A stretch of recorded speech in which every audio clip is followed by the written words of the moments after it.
sisi sa mga nagtatanong kung paano ko ginawa itong video na to, sundan nyo lang ako step by step and tapusin nyo yung video ko para magkaroon kayo ng idea kung paano ko siya ginawa. And then, napaka-importante kasi ng timing mga sisi sa pag-edit. So kung nagustuhan nyo itong video na to, i-heart nyo na din, i-share nyo na din, and i-follow nyo ako for more tutorials.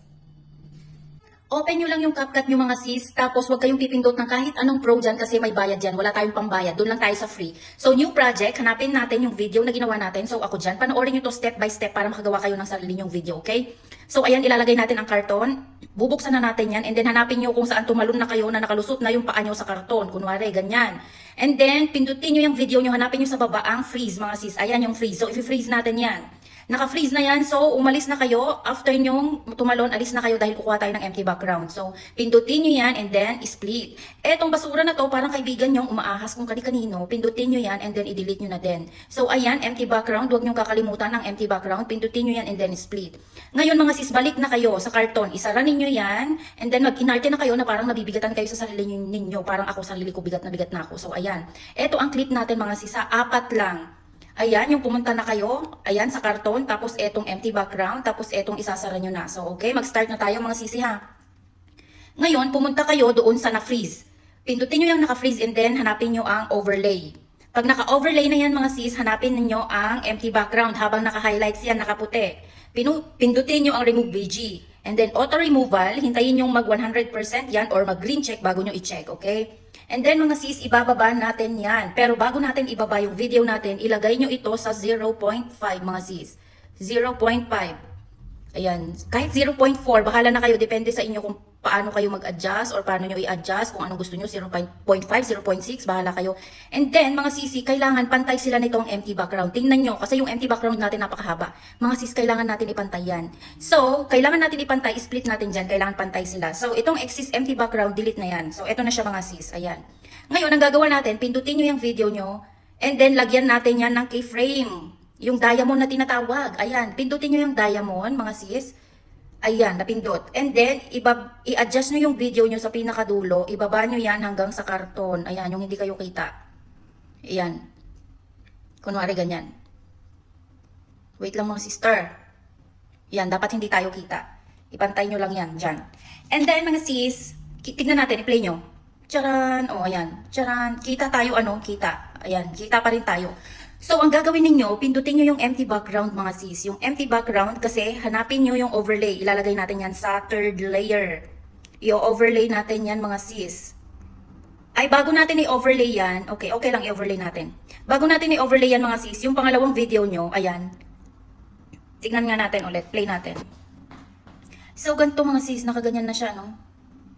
Ang gagawin natin, kasi kita tayo, ang gagawin natin, imamas natin yan. Pindutin nyo yung video, yung empty background, and hanapin natin ang mask. Imamas natin yan, punta kayo sa horizontal, and mga sis, pindutin nyo, huwag nyo kakalimutan yung invert. Ayan. Invert, and then ipantay nyo lang yan sa karton ha. Ganyan lang dapat. Pantay sa karton mga sis. And then pag napantay nyo na yan sa karton, pindutin nyo ulit yung horizontal, lagyan na natin yan ng feather. Depende sa inyo kung lalagyan nyo ng feather or hindi. Depende sa inyo mga sis. Bahala kayo. Pero lagyan natin yan ng feather mga sis para hindi siya masyadong halata. Lagay nyo lang sa 4 or 3. Bahala kayo or 1. Ako lagyan ko lang ng 1. So then check. And then check natin mga sis. Then try na natin kung okay na. Charan! O ayan. Sarado nyo na and then buhatin nyo na siya. So 25 seconds yan mga sis. Napakahaba. Then depende naman sa inyo mga sis kung lalagyan nyo na ng sound. So kung gusto nyo siyang mapaikse mga sisi, i-export muna natin yan. So hintayin nyo siyang mag-export mga sis. Paiksiin natin yan. Kasi the more na maikse, the more na mas marami tayong views. So punta kayo ulit sa new project and then hanapin na natin yung video na ginawa natin. So eto na yun mga sis. Ngayon, ang gagawin ninyo mga sis, pindutin nyo muna yung aspect ratio. And gawin nyan na 9.16, then check. And then mga sis, pindutin nyo na yung video nyo and speed. Punta kayo sa speed, ilagay nyo yan sa 2. 2.0, ayan. Ayan na siya. Or kung gusto nyo mga sis na mas mabilis pa siya, ilagay nyo siya sa 2.3. Kung gusto nyo pang mapabilisan, ayan. Okay, 3.6, try natin. Sobra naman ito. Pero okay na din, ganyan. O, lagay nyo sa 3.6, ayan. So, yun lang mga sisi, kung nagustuhan nyo itong video na to, i-like nyo or i-heart nyo, then share nyo na din. Then pagkatapos yung mga sis, 3.6 ha, yung speed para mabilis. Ayan. 0.7 seconds lang. And then, i-export nyo na yan mga sis. And then, pag natapos nyo na export, i-done nyo na. Thank you for watching. Love you guys. Bye! Ay mga sisi, sa mga nagtatanong kung paano ko ginawa itong video na to, sundan nyo lang ako step by step and tapusin nyo yung video ko para magkaroon kayo ng idea kung paano ko siya ginawa. And then, napaka-importante kasi ng timing mga sisi sa pag-i-edit. So kung nagustuhan nyo itong video video na to, i-heart nyo na din, i-share nyo na din, and i-follow nyo ako for more tutorials. Open nyo lang ang CapCut nyo mga sis. Huwag na huwag kayong pipindot ng may pro dyan kasi may bayad po yan. So, dun lang tayo sa free. So, pindutin nyo yung new project. Hanapin nyo yung video na ginawa ninyo. Kunwari ako dyan. Mga sis, kuha lang kayo ng empty background ninyo kahit 0.8 or 0.7. Ayan mga sis. Hanapin nyo yung walang tao ha. Pindutin nyo yan, then split. Ngayon, hanapin nyo yung kung saan tumalon na kayo and umupo. Tumalon at umupo dyan. I-split nyo na din yan. Ngayon, hanapin nyo kung saan nilaglag nyo na yung bag halfway ha. Yung nasa gitna ang bag. Ayan. Pindutin nyo yan para ma-split. Ayan. So, etong video na to mga sis, basura na yan. Parang yung mga kaibigan nyo, nilalandi ang mga jusawa nyo. Pindutin nyo yan para ma-highlights. Then, hanapin ang delete. Ngayon, etong pangalawang clip natin mga sis, pindutin nyo yan. Then, hanapin natin ang overlay dito sa baba. And then, pindutin nyo yung video nyo na in-overlay nyo kasi i-drag natin yan. Ngayon, hanapin nyo kung saan yung tumalon na kayo. Yung nasa area kayo ha. So, pag nasa area na kayo, pindutin nyo yan, clip nyo para ma-split. Ngayon, i-remove background natin yan. Habang habang nakatalon, ngayon, pindutin nyo ang remove BG. Hanapin nyo sa mga tools nyo ang remove BG. And then, punta kayo sa auto removal. Hintayin nyo mag-green muna yan mga sis ha, bago kayo mag-check. Ngayon mga sister, hanapin nyo itong video natin na yan. Ayan, yung nilaglag nyo na yung bag. Pindutin nyo yan para ma-highlights. Hanapin nyo ang overlay. Ngayon, pag na-overlay nyo yan, pindutin nyo yan kasi i-drag natin yan dun sa pinutol natin na clip. Ayan, mga sis. Mga sis, tignan nyo yung line na yan. Kailangan pantay sila dyan ha. Dyan yung ipantay.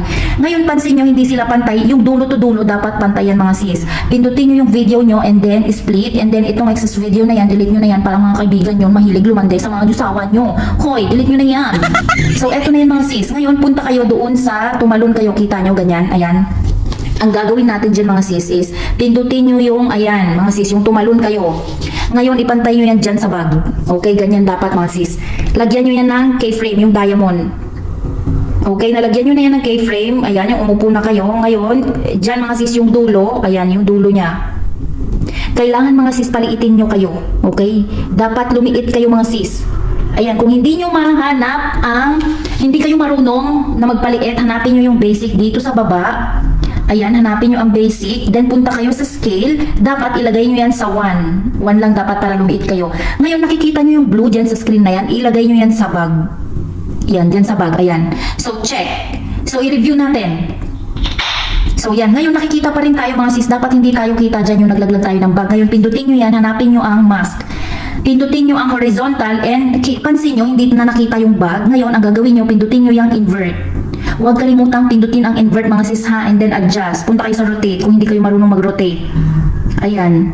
Then, dapat hindi tayo kita, hindi kita ang mga paa. So, ayan, try natin mga sis. Tignan natin mga sister. Ayan. So, ang gawin nyo dyan mga sis, i-export nyo na yan. And then, pag na-export nyo na, kayo na po bahala maglagay dyan ng mga music. Kung anong gusto nyo, music ang ilagay ninyo. Or depende na sa inyo mga sis. And then, pindutin nyo na po ang done. Thank you for watching. Bye mga sis. Love, love. Hello mga sisi, so meron na naman tayong tutorial for today. So panoorin nyo itong video na to, tapusin nyo, sundan nyo ko step by step para makagawa kayo ng short content. Para lang to sa mga hindi pa nakakaalam. Kung nagustuhan nyo itong video na to, i-love nyo na and i-share nyo na din para makatulong tayo sa iba. So panoorin nyo muna itong video na to bago kayo gumawa ng video nyo para at least meron kayong idea kung paano siya gawin. So let's go na mga sisi, punta na tayo sa CapCut.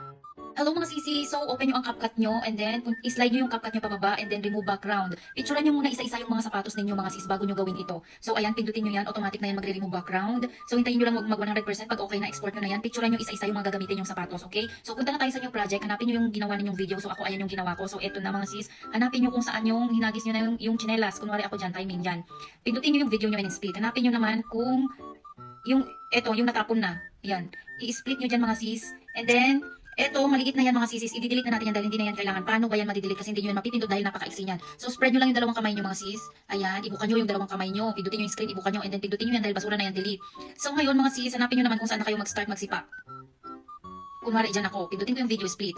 Ngayon mga sis, hanapin nyo naman dito sa kabilang video nyo kung saan yung nag-start na din kayo magsipa mga sis. Kailangan dapat nagpalit din kayo para sa transformation ninyo. So eto, dahil basura na yan, kagaya ng mga ex nyo papalit-palit ng jowa, i-delete nyo na yan dahil hindi na yan kailangan. So eto na sa akin, then pupwesto na kayo, mag-arte-arte na kayo, depende sa inyo kung ano gusto nyo ka-artehan. So ako dyan lang, pindutin ko na yan, and then split dahil itong excess video na yan, kailangan na natin i-delete dahil sobrang haba na.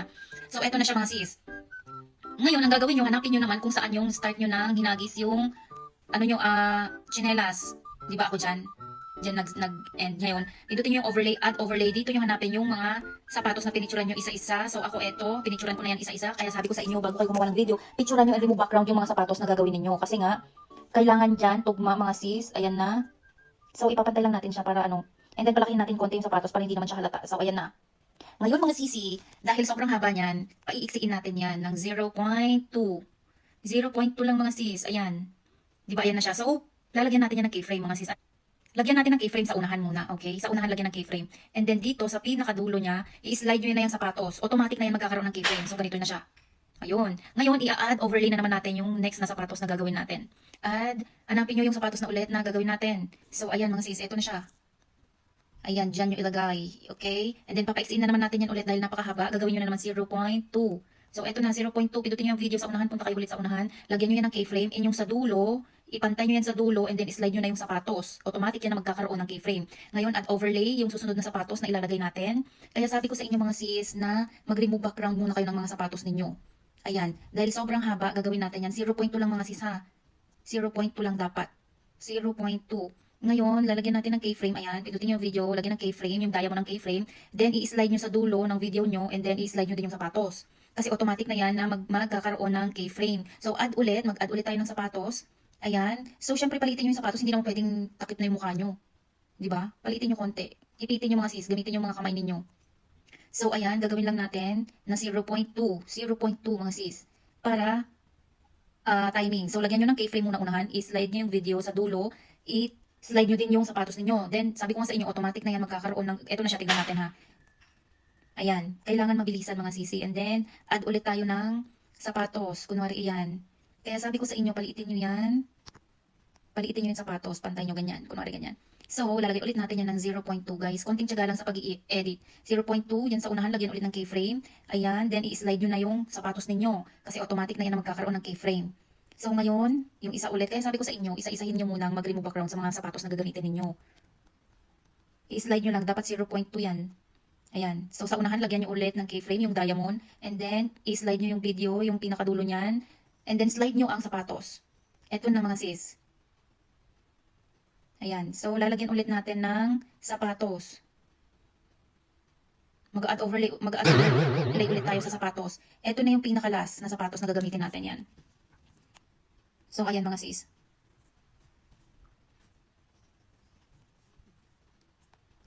Itaas natin ito para timing sila. Yung abot ng mga paa nyo. Yan, dyan. Timing ha. Yan, pag dyan na, dyan na i-split yung sapatos na nasa baba. Delete, ayan. So, itong pinakadulo, 0.9. So, yung unahan, lalagyan ulit natin ng keyframe. Ayan, then, charan. So, ito na, ipi-play na natin. Kunwari, play nyo na. Yun, ganun lang kadali. Thank you for watching mga sis. Huwag nyo kalimutan na i-heart tong video na to and i-share nyo na din sa mga baguhang content creators. So, ang gawin nyo na yan, pag natapos nyo na yan mga sis, i-export nyo na. Kayo na bahala maglagay ng mga sounds mga sis. Ayan, thank you for watching. Don't forget to share and follow me.